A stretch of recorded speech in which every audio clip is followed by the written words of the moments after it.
दोस्तों, आपका अपने चैनल भक्ति वंदना 02 में स्वागत है। आपको और आपके परिवार को हमारी तरफ से जय श्री कृष्णा। तो चलिए शुरू करते हैं आज का वीडियो। पुत्रदा एकादशी साल में 2 बार आती है, एक बार सावन में और एक बार पौष मास की पंचांग के अनुसार इस बार पौष पुत्रदा एकादशी शुक्रवार 10 जनवरी को मनाई जाएगी। माना जाता है कि इस दिन व्रत करने और विधिवत रूप से भगवान विष्णु की पूजा अर्चना करने से साधक को संतान सुख की प्राप्ति होती है।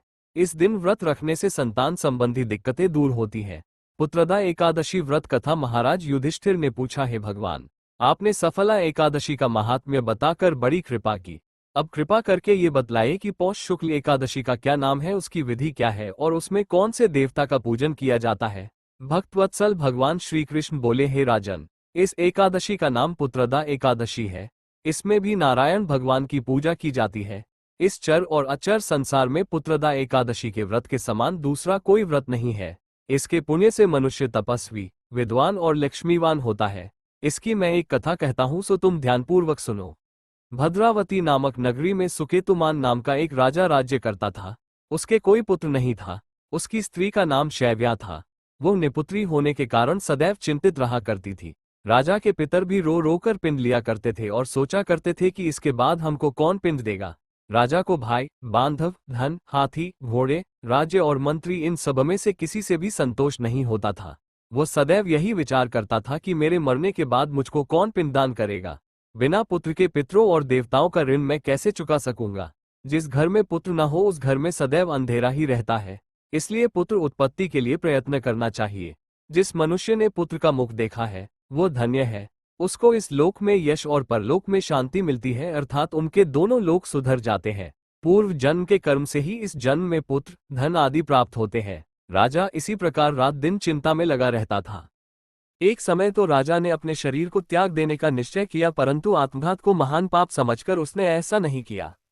एक दिन राजा ऐसा ही विचार करता हुआ अपने घोड़े पर चढ़कर वन को चल दिया तथा पक्षियों और वृक्षों को देखने लगा। उसने देखा कि वन में मृग, व्याघ्र, सुअर, सिंह, बंदर, सर्प आदि सब भ्रमण कर रहे हैं। हाथी अपने बच्चों और हथिनियों के बीच घूम रहा है। इस वन में कहीं तो गीदड़ अपने कर्कश स्वर में बोल रहे हैं, कहीं उल्लू ध्वनि कर रहे हैं। वन के दृश्यों को देखकर राजा सोच विचार में लग गया। इसी प्रकार आधा दिन बीत गया। वह सोचने लगा कि मैंने कई यज्ञ किए, ब्राह्मणों को स्वादिष्ट भोजन से तृप्त किया, फिर भी मुझको दुख प्राप्त हुआ, क्यों? राजा प्यास के मारे अत्यंत दुखी हो गया और पानी की तलाश में इधर उधर फिरने लगा। थोड़ी दूरी पर राजा ने एक सरोवर देखा। उस सरोवर में कमल खिले थे तथा सारस, हंस, मगरमच्छ आदि विहार कर रहे थे। उस सरोवर के चारों तरफ मुनियों के आश्रम बने हुए थे। उसी समय राजा के दाहिने अंग फड़कने लगे। राजा शुभ शकुन समझकर घोड़े से उतरकर मुनियों को दंडवत प्रणाम करके बैठ गया। राजा को देखकर मुनियों ने कहा, हे राजन, हम तुमसे अत्यंत प्रसन्न हैं। तुम्हारी क्या इच्छा है सो कहो।